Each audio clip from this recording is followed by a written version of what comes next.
Bismillahirrahmanirrahim. Assalamualaikum warahmatullahi wabarakatuh. Hari ini kita akan mempelajari tentang struktur atom. Kalau tadi anak-anak sudah mempelajari dan mengamati teori perkembangan atom, saya akan lanjutkan tentang partikel penyusun atom. Jadi, bisa dilihat di sini, atom itu tersusun dari 3 partikel.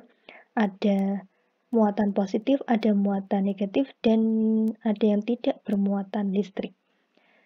Yang bermuatan positif yang berwarna biru ini disebut dengan proton, ditandai dengan P. Muatannya sendiri itu sebesar 1,6 kali 10 pangkat min 19 kolom. Sedangkan elektron itu ditandai dengan muatan negatif, itu berwarna hijau, itu bermuatan sama, sebesar 1,6 kali 10 pangkat min 19 kolom. Bedanya, proton itu positif, elektron itu negatif, makanya di sini ada tanda negatifnya. Kemudian neutron. Neutron itu yang berwarna merah. Ini tidak ada tanda positif negatifnya karena neutron itu tidak bermuatan listrik. Dan neutron itu mempunyai massa yaitu 1,675 kali 10 pangkat min 27 kg. Massa ini sebenarnya setara dengan massanya proton. Itu tadi ya, jadi partikel penyusun atom itu ada 3, proton yang bermuatan positif, elektron bermuatan negatif, dan neutron itu tidak bermuatan listrik. Selanjutnya, ada lambang unsur. Lambang unsur itu dilambangkan di sini, disimbolkan dengan X. Kemudian ada A, ada Z. A-nya di sini itu letaknya di atas, Z-nya di bawah ya. A itu menunjukkan nomor massa, sedangkan Z itu menunjukkan nomor atom. Nomor atom itu menunjukkan jumlah muatan positif dalam inti atom atau jumlah protonnya. Jadi nomor atom itu apabila unsurnya tidak bermuatan listrik atau netral, itu nanti nomor atomnya sama dengan jumlah proton sama dengan jumlah elektron. Jadi nilainya sama. Kemudian yang kedua adalah nomor massa. Nomor massa ini digunakan untuk menentukan jumlah nukleon dalam atom suatu unsur. Nukleon sendiri itu adalah partikel penyusun inti atom yang terdiri dari proton dan neutron. Jadi nomor massa atom A ini yang letaknya di atas, ini itu adalah jumlah dari proton dan neutron. Jadi ini tadi ya, lambang unsur itu terdiri dari lambang atom, kemudian ada nomor atom Z yang letaknya di bawah, terus ada A, itu nomor massa letaknya di atas. Ini perlu diingat-ingat, ini sangat penting sekali ini. Selanjutnya, contoh soalnya di sini tentukan jumlah proton, neutron, dan elektron dari 3115P. Jadi dari unsur P, diingat-ingat ya, tadi 15 itu Z, 31-nya itu A. Penyelesaiannya, P itu sama dengan Z, sama dengan 15. Jadi, P itu yang letaknya di bawah, Z itu juga letaknya di bawah. Kemudian neutron. Neutron itu A dikurangi Z. A-nya letaknya di atas, berarti 31. 31 kurangi 15 sama dengan 16. Selanjutnya, mencari elektron. Elektron itu adalah sama seperti Z sama P juga ya, karena ini bersifat netral, tidak ada tanda positif negatifnya. Jadi nilainya juga 15. Selanjutnya contoh soal kedua. Tentukan jumlah proton, neutron, dan elektron dari unsur F. Nah, ini berupa ion negatif karena ada tanda negatifnya. Penyelesaiannya sama seperti tadi, P sama dengan Z sama dengan 9. Letaknya di bawah. P dan Z itu letaknya di bawah ya. Kemudian N itu dari atas kurangi bawah. 19 kurangi 9 sama dengan 10. Kemudian elektron itu sama dengan Z tambah 1. Kenapa ini ditambah 1? Karena minus di sini artinya menambah satu elektron atau menerima satu elektron. Jadi minus di sini artinya menerima satu elektron. Jadinya ditambah satu. Misalkan di sini ada 2 minus, berarti nanti ditambah 2 sama dengan 9 plus 9 tambah 1 sama dengan 10. Kemudian contoh soal ketiga. Tuliskan lambang unsur dari atom X yang tersusun oleh 25 nomor atom dan 30 neutron. Jadi ini kebalikan dari soal 1 dan soal 2. Ini kita diminta untuk menuliskan lambang unsurnya yang terdiri dari beberapa atom dan neutron. Penyelesaiannya, ingat ya tadi lambang unsur itu X, di bawah itu ada Z, di atas itu ada A. Z itu adalah nomor atom atau proton, A itu adalah nomor massa yang diperoleh dari neutron ditambah nomor atom. Nah ini Z-nya itu tadi 25, kemudian neutronnya itu 30, artinya untuk mencari A itu nomor atom ditambah neutron sama dengan 25 ditambah 30 sama dengan 55. Jadi kita letakkan di atas 55-nya ini. Jadinya lambang unsurnya menjadi seperti ini. X, kemudian 25-nya letakkan di kiri bawah, A-nya letakkan di atas. Selanjutnya ada isotop, isoton, isober. Jadi beberapa unsur itu bisa membentuk isotop, isoton, dan isober. Bedanya, kalau isotop itu mempunyai nomor atom yang sama. Karena ini kuncinya, isotop itu akhirnya P. P itu adalah proton, makanya nomor atomnya sama atau protonnya sama. Nomor proton tadi itu letaknya di bawah. Jadi ini angkanya sama, 7 semua. Nomor atom itu letaknya di bawah ya. Kemudian isoton. Isoton itu adalah neutron. Jadi unsur atom yang berbeda yang mempunyai neutronnya sama. Jadi isoton itu ini ya, belakangnya N, neutronnya sama. Neutron itu diperoleh dari atas dikurangi bawah atau nomor massa dikurangi nomor atom. 40 dikurangi 20 sama dengan 20 sama. 39 kurangi 19 sama dengan 20. Jadi ini merupakan contoh dari isoton. Kemudian isober. Isober itu berarti yang sama adalah nomor massanya. Nomor massa itu letaknya di atas. Jadi ini bisa dilihat sama. Jadi diingat-ingat ya, perbedaan dari isotop, isoton, isober. Kalau isotop itu belakangnya P, berarti protonnya yang sama, angka bawahnya yang sama. Kemudian isoton, belakangnya N, berarti neutronnya yang sama. Artinya pengurangan dari atas kurangi bawah. Itu harus sama. Isober itu nomor massa yang sama, berarti atasnya yang harus sama. Selanjutnya, contoh soalnya, berikut ini terdapat beberapa lambang atom unsur. Ada O, ada N, ada F, ada Ne, ada N lagi, dan ada oksigen lagi. Jadi kita menentukan isotop. Isotop itu tadi P, belakangnya berarti protonnya yang sama.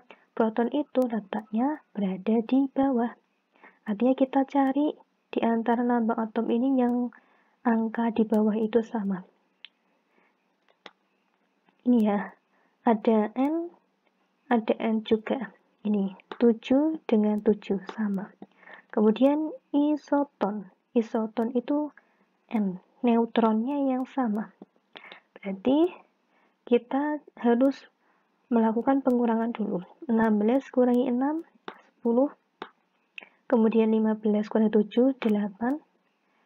19 kurangi 9 itu 10. 20 kurangi 10, 10. 14 kurangi 7 itu 7. 15 kurangi 8 itu 7 juga.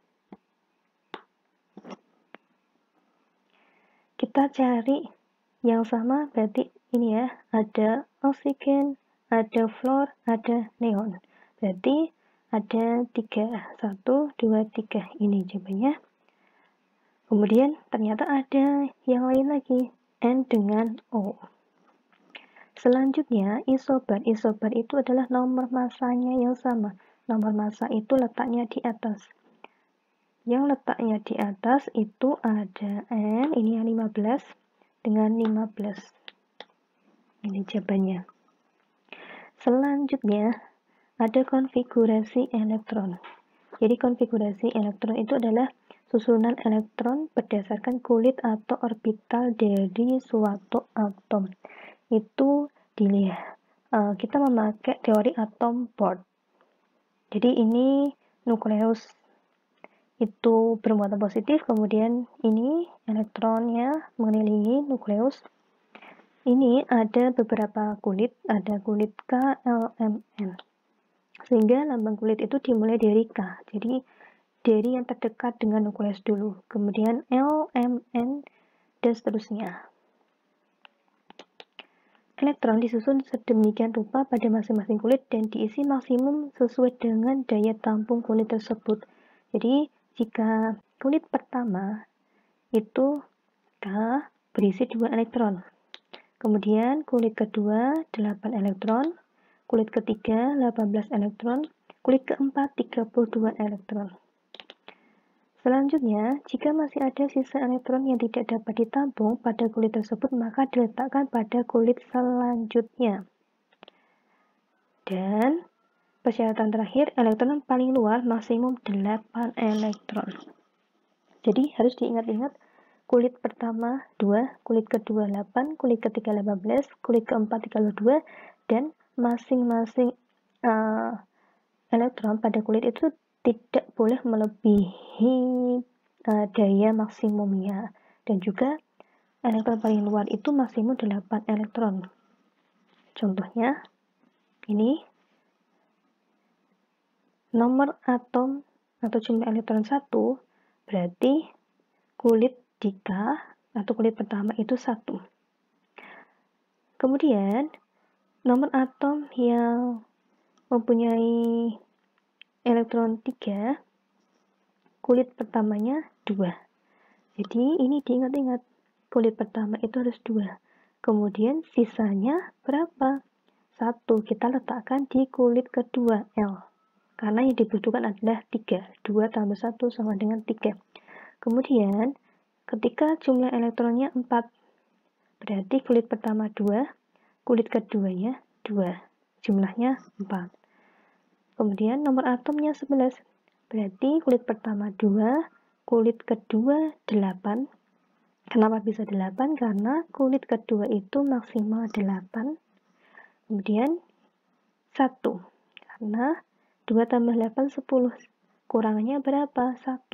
Kita masukkan ke kulit ketiga, 1.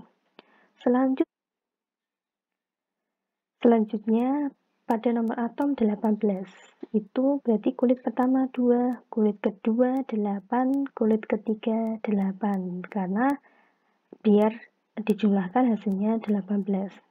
Selanjutnya, apabila 19, berarti 2, kulit kedua 8, kulit ketiga, karena di sini maksimal 18, tapi kalau kita memakai 18 itu kelebihan, sehingga kita memakai peraturan di kulit kedua, yaitu maksimal 8, kita gunakan berarti 8.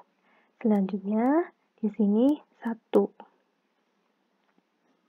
Karena 2 tambah 8 10, tambah 8 18, kekurangannya 1. Kita tuliskan angka 1. Selanjutnya apabila nomor atomnya 20, berarti 2 8 8 2. Misalkan ada yang tanya, Bu, kalau misal di sini 2 8 7 3, apakah boleh? Jawabannya tidak boleh, karena 7 itu tidak ada di peraturan daya tampung maksimum elektronnya, sehingga angka-angkanya harus angka-angka yang berada di kulit-kulit ini. Kemudian 54, berarti 2 8 18 18 8. 88, 2, 8, 18, 32. Karena ini tadi ya, kulit keempat itu bisa menampung maksimum 32. Kemudian 18, 8, 8. Bisa dilihat di sini Angka-angka sebelum di elektron terluar, elektron terakhir itu adalah angka-angka yang berada di daya tampung maksimum setiap kulitnya ini. Tidak boleh memakai angka lain. Selanjutnya, elektron valensi. Elektron valensi itu adalah elektron pada kulit terluar. Seperti ini tadi, ada natrium dengan nomor atom 11, 2, 8, 1. Dan satunya di sini merupakan elektron valensi. Kemudian nitrogen 14, 2, 8, 4. 4 ini adalah elektron valensi. Terus Br, brom 35, 2, 8, 18, 7. 7 ini adalah elektron valensi. Jadi intinya elektron valensi itu adalah elektron pada kulit terluar atau terakhir. Jadi 147 ini adalah elektron valensi. Selanjutnya, dalam SPO itu ada yang dinamakan dengan golongan, ada juga periode. Golongan itu adalah lajur vertikal. Ini yang 1A, 2A, 3B, 3A, 4A, dan yang lainnya. Sedangkan periode itu adalah lajur horizontal. Horizontal ini. 1, 2, 3, 4, 5, 6, 7. Konfigurasi elektron itu tadi itu mempunyai fungsi untuk menentukan golongan dan periode. Contohnya ini, jadi golongan dan periode itu bisa diperoleh dari elektron valensi. Ingat tadi elektron valensi itu adalah elektron terluar. Kemudian periode itu adalah jumlah kulitnya. Contohnya ini ada Na11, berarti 2, 8, 1. Golongan itu diperoleh dari elektron valensi 1, berarti golongannya 1A, periodenya 3, jumlah kulitnya 1, 2, 3, merupakan periode. Kemudian N14, 284, elektron valensinya 4, sehingga golongannya 4A, periodenya 1, 2, 3. Kemudian Br, brom 35, 28, 18, 7. Elektron valensinya 7, sehingga golongannya 7A. Periodenya 1, 2, 3, 4. Nah, itu tadi mengenai partikel dasar penyusun atom, kemudian ada isotop, isoton, isobar, kemudian ada konfigurasi elektron dan golongan dan periode. Apabila ada pertanyaan, silakan bertanya di kolom komentar atau di grup WhatsApp. Saya akhiri, wassalamualaikum warahmatullahi wabarakatuh.